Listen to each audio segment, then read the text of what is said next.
So joined by Stanford center / television star Conor McFadden, and obviously, a really neat piece on ESPN Gameday about your tremendous memory. And can you just tell me how that came about?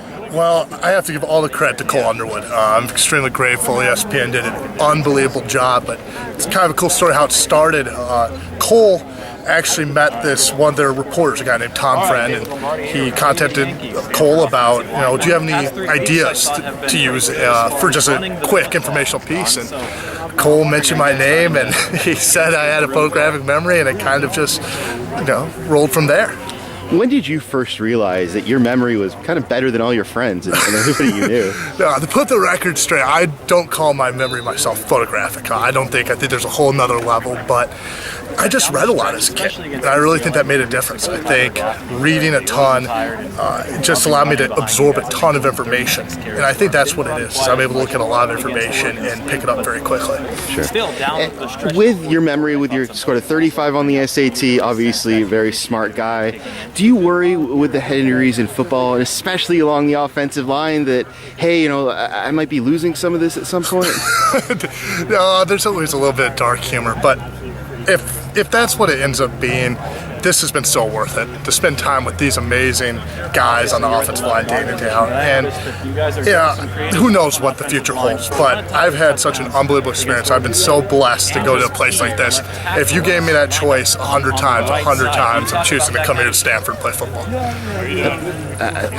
On a different note, you were in the offensive center competition with Khalil, finished a close second. How hard was that for you to deal with this last off season?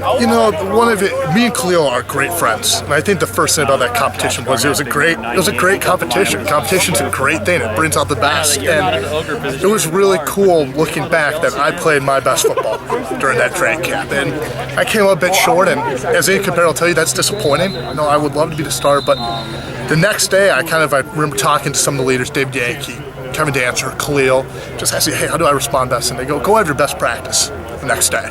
And I tried to. And I tried to bring that mindset every single day, is to have my best day, help out any way I can. And it's been an unbelievable ride. I feel so part of this team, and I feel that, I've been able to contribute by pushing Khalil, working with him on a daily basis, and it's an honor to be a part of the Stanford offensive line. So whenever your football career ends, whenever that happens, and with your obviously acumen for the game, is coaching something you might want to get into?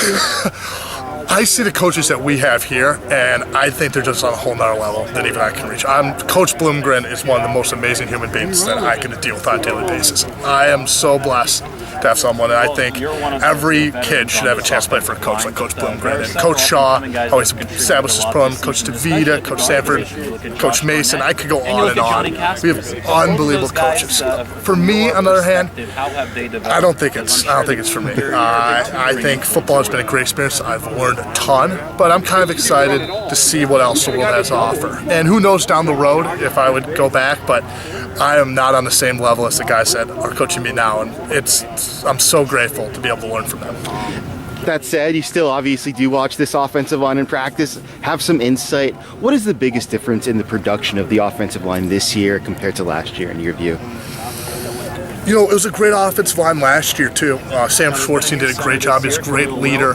But I think what it has been this year has been eliminating small mistakes. Last year, we always talked about how we were so close. And that's how it works on offense. You look what happens to our offense when we stall.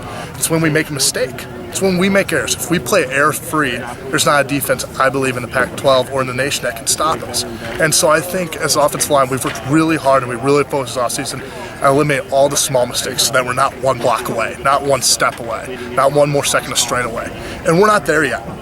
We've still got a lot of work to do, but I think taking steps in the right direction is very, very helpful. Finally, have to ask about your younger brother, Pat. Running back, joined you out here this season, and what's that been like, getting to play with your brother? Gosh, it's unbelievable. He's having a blast. He gets to play with those running backs who are quite a crew of characters, and you got Tyler Gaffney and Ryan Hewitt as mentors. Come on. You can't ask for anything better for a young kid. And he'd come out here and just put his nose to the grindstone. He's working really hard. I couldn't be more proud of him. I think it's a blessing to be able to play with my brother. I think if you talk to Scope brothers, it'd be the same thing. Is that it's really special. And it's really special that I can share this team and this experience with him. And I know that's something that's going to make us closer in the years to come. All right, thanks, Connor. Really appreciate it. Appreciate it.